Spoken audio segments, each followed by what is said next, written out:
Shalom, selamat malam Bapak Ibu yang terkasih. Jika Bapak dan Ibu terlibat dalam pelayanan di sebuah gereja, Bapak Ibu pasti mengerti dan tahu rasanya bagaimana perasaan seseorang yang dipercaya untuk melakukan suatu pelayanan di gereja.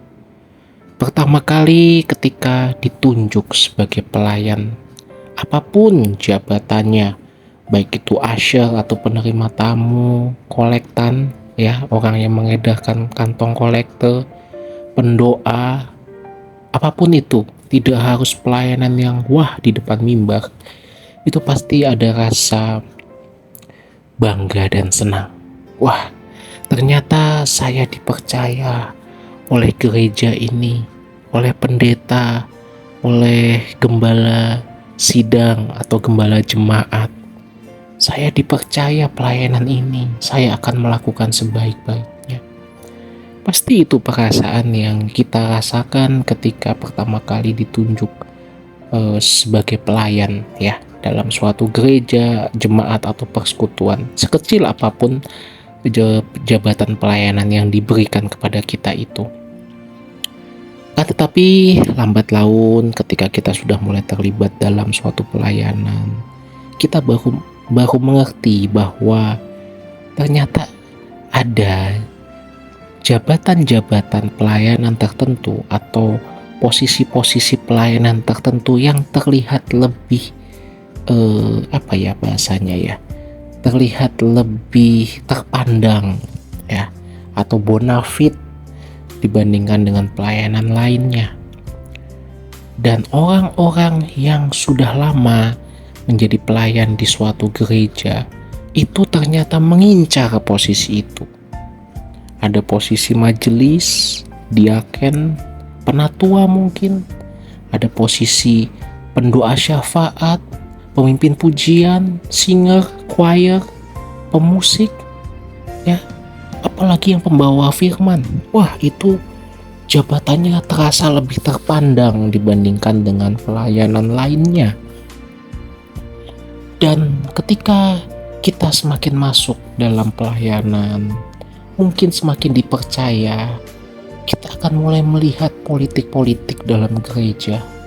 Bagaimana orang berebut jatah pelayanan di gereja, bagaimana orang rela sikut-sikutan, memfitnah, membuat gosip supaya jabatan pelayanannya tuh yang dia sudah miliki tidak digantikan oleh orang lain. Atau mungkin bagaimana seseorang berusaha untuk naik ke tingkat jabatan pelayanan yang dipandang lebih tinggi lagi.